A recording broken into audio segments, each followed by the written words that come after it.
Watch this video, then we'll talk. Hi, no joking in this video. This is a warning, specifically for parents, but I guess really for anybody. Something truly disturbing just happened to me.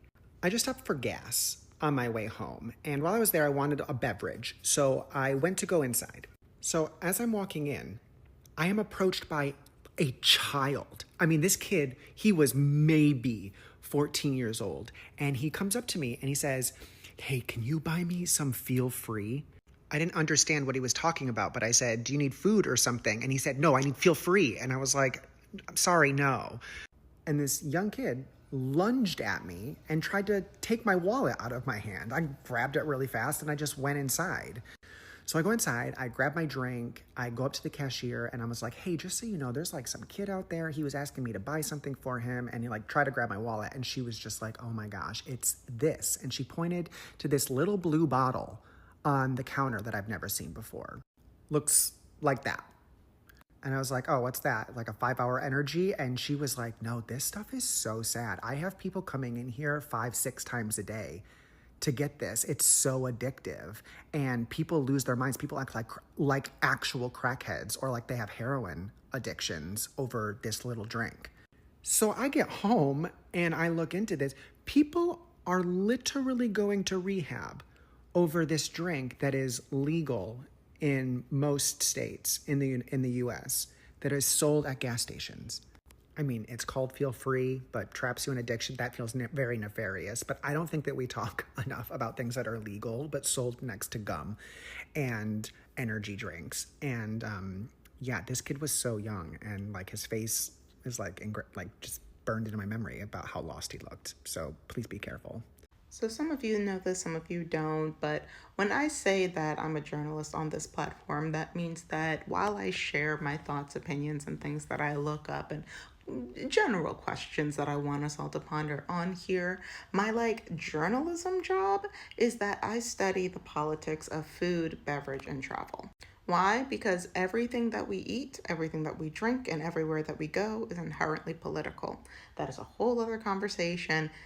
If you want to ask any questions about that, just head over to the links in my bio. It's in the description, especially the ones that are related to my website. It explains more about what I do. Now, what does any of this have to do with being child free? So I said it in a video. I can't remember which one, and I can't remember when I posted it. So sorry. But I said in a video that the U.S. government is testing different things out with different people groups. And then that people group also extends to children. What people will say kids are allowed to do, who is a child, who isn't a child, what makes a child, all of these incredibly creepy questions. And one of the big questions that they are asking is, vapes did so well.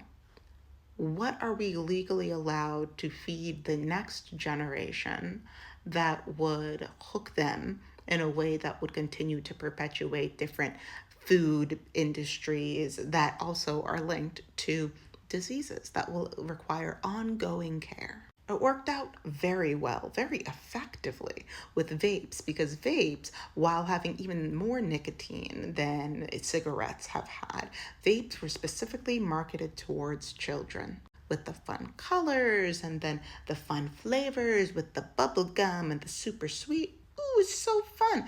And meanwhile, it's even more deadly than cigarettes. So it took many, many years for the flag to even be raised about, hey, I think something's wrong with this.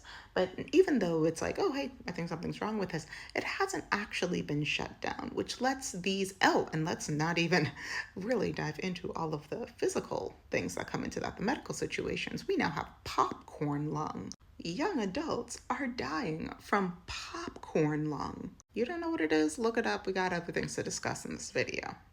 I am bringing this up because look at all that they've been able to get away with and continue to get away with as it relates to vapes. They saw how successful it was to poison the children that you are dying to have, quite literally, the children that your body is getting ripped apart for, that you are putting so much money into, so much love into, so much time into. Those kids that you love, those kids that you raised, are now the guinea pigs for this government that is marketing more things to get put into the little baby systems. And well, yes, the stuff that he was talking about is not specific, like it's marketed to a wider audience, but they also know, it is possible to market specific toxins that are more powerful than we really could have imagined, more powerful than we even hoped for. Insert terrifying laugh here. It's okay to market it that way. It's okay for it to exist because who's really gonna stop us anyway? A big reason why I am child free, other than the fact that pregnancy terrifies me, is the fact that the government, like I'm from the United States, the US government, the place where I unfortunately have my passport from, does not care about children. Arguably, it cares, but in a way where it benefits off the deaths and labor of children. They're quite literally feeding addictions to children. And people want me to have a kid in this society? I'm good. No, thank you. No, thank you. No, thank you. No, thank you.